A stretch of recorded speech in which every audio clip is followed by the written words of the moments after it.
Well, here we are again. It just happened to be a Sunday, and guess what? I think they let church out. There's a lot of traffic noise. But anyway, today we're making the ultimate manned expedition outdoor crapper, otherwise known as the Outhouse. So what we have here is lumber we've milled up on our sawmill. Boy, I tell you, they're wanting to get home fast. Anyway, we milled this up on the sawmill, so it's non-dimensional lumber, so we can make whatever we want. So I've got full 2 and 2.5 inch thick wood. This is all seasoned out in the drying rack there at the sawmill trailer. And I have an event coming up that we need an outhouse. So why not use what we have? Well, when you're using non-dimensional lumber and off of the sawmill and stuff that's dried in the rack, you can have all kinds of ugly things. That's why we have the table saw to dimension things up. So go ahead and make some boards that are usable. I won't bore you with any of that, but we'll get back to you when we get this all milled up. But we're going to go ahead and drill it. That way we don't crack up the ends and weaken the board. That's a pro tip for you. Guys, they say this is $7 worth of nails. I don't know. Used to be $7. You'd have to have 3 or 4 bags.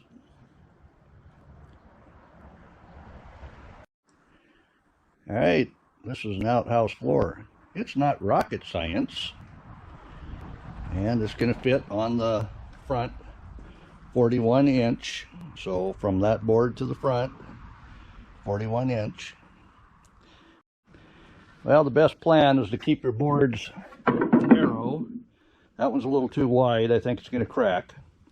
I did get away with this one because it was a fairly flat board, but like I say, this is non-dimensional and air dried, so it warps. You can put a nail in and take the warp out.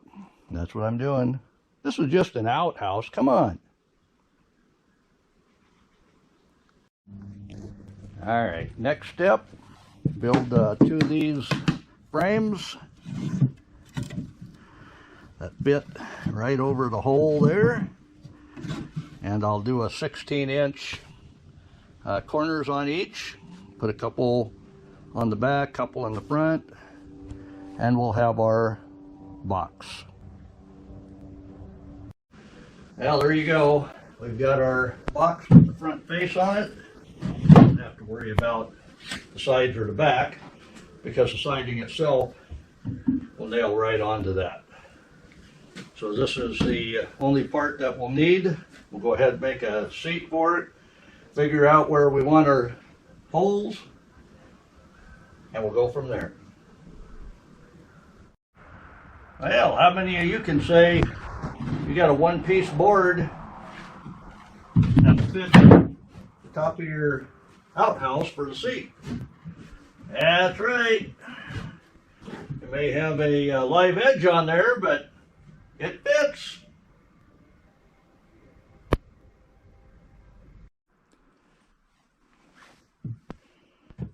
Well, it's making a little bit more progress. We'll go ahead and mark that out, cut it, and install it. As you can see, I'm pre-drilling just for the head of that, just so it doesn't split the wood.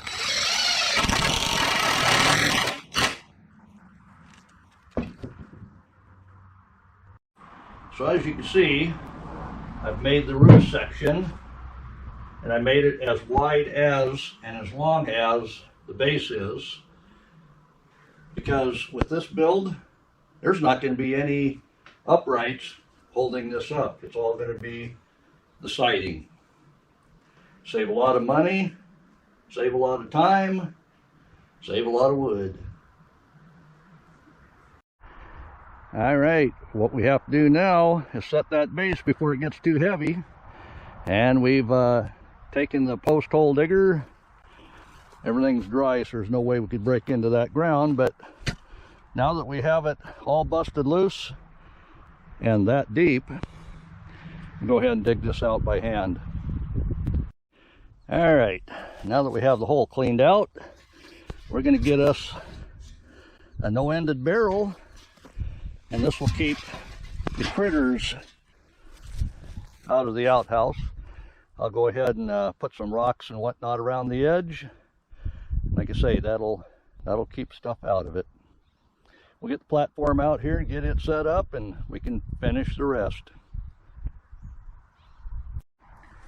Well, it doesn't take anything to throw it in the trailer when it's light as that.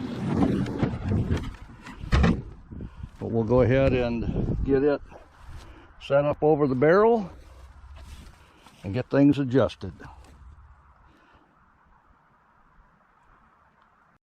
All right, we've got it set in place. We've got it leveled up. We've got our barrel in place. There will be an inner ring in there. You'll see what that's all about. We're going to go ahead and put the sides on, and then able to put the top on after we get a few side pieces put on. You'll see what that's all about.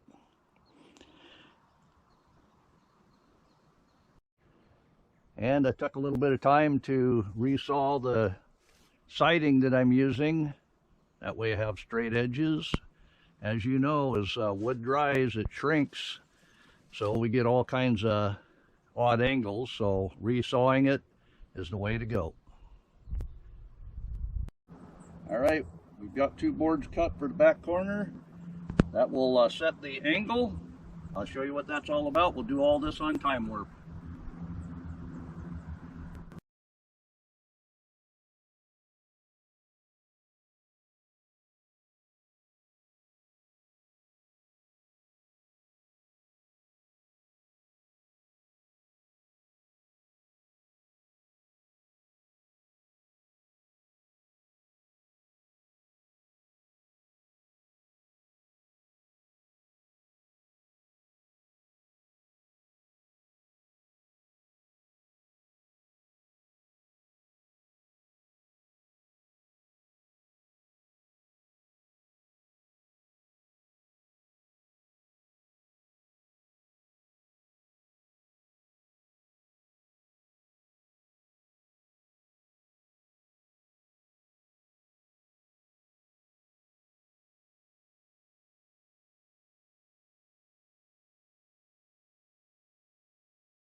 All right, I know you wanted to see. We got nice tight seams.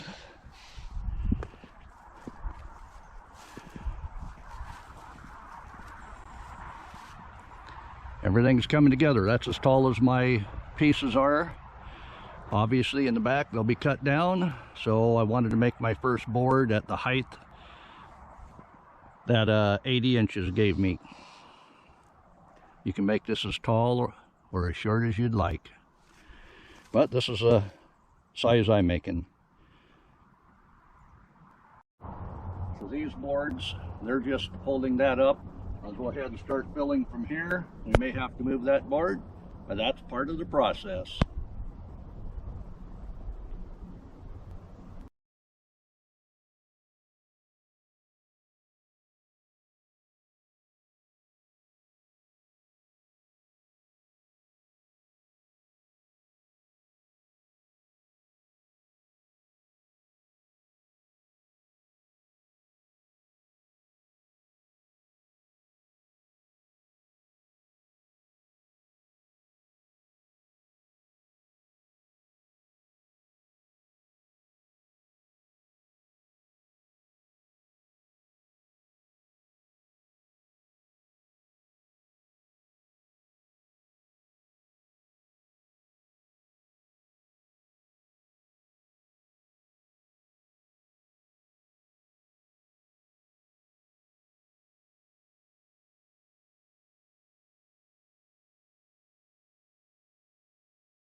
All right, we've got all the walls up.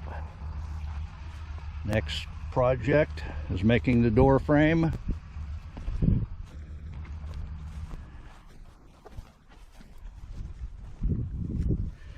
Of course, when I put the roof on, we got to square that up. So I'm using some of the extra sheets I had from another project to make the diverter. And it's kind of dark in here, but you can see what's going on. Obviously, that'll be dropped down more. I'll put pieces of wood with screws in, and I'll get this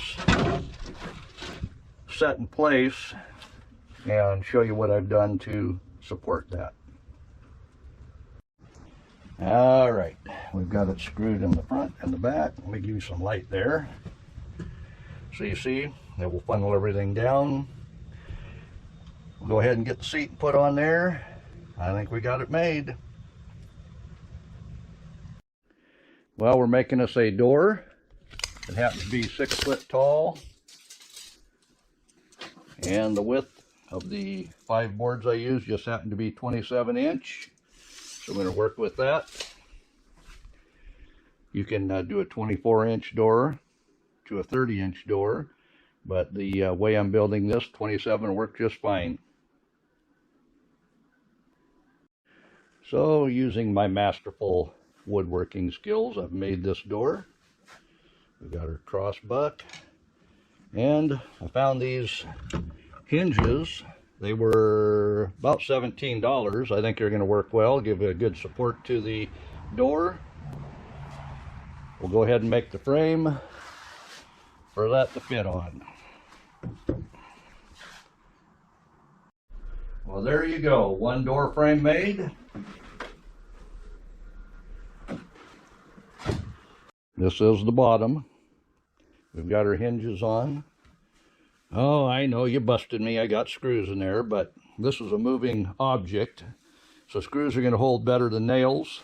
It's also on the inside. So we should be good. This is at 6 foot. So we're going to leave an air gap here. We'll put a screen in. It all should be good. The hinges all worked out. You see I've got a decorative raise to the hinges. That gives extra support. I'm going to add a piece here as well. That way I can screw into that frame. Looking good though. We're going to make it. Well, there we go. We've got the last screw on. We've got the door on. The only problem is I've got a board across the bottom holding all that all square. So what I'll do is I'll get the saw, run down the door guide there and cut that off, and I can remove the rest of it. That's next.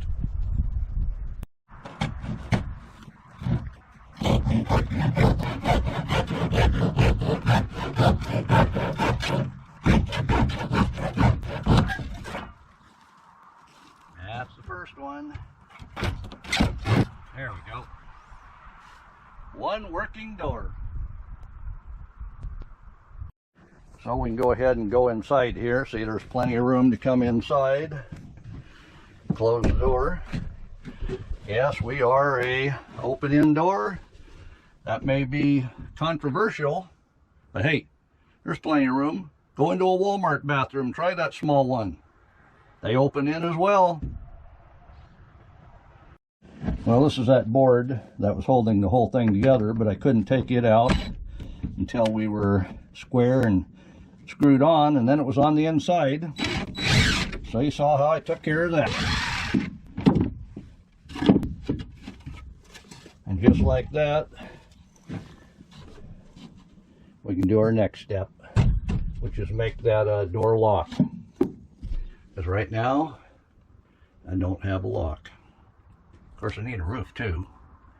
We'll get to it. Well, we'll see if it fits.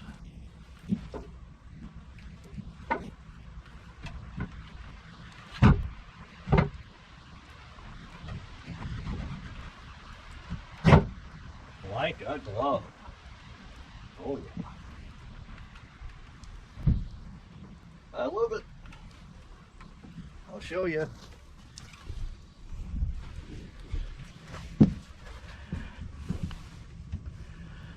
And that inner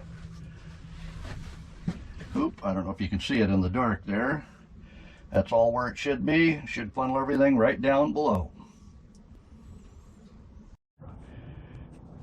So what we have down for putting on your business is cedar chips from the planer. And if you haven't seen it before, that's how it all works. Oh yeah.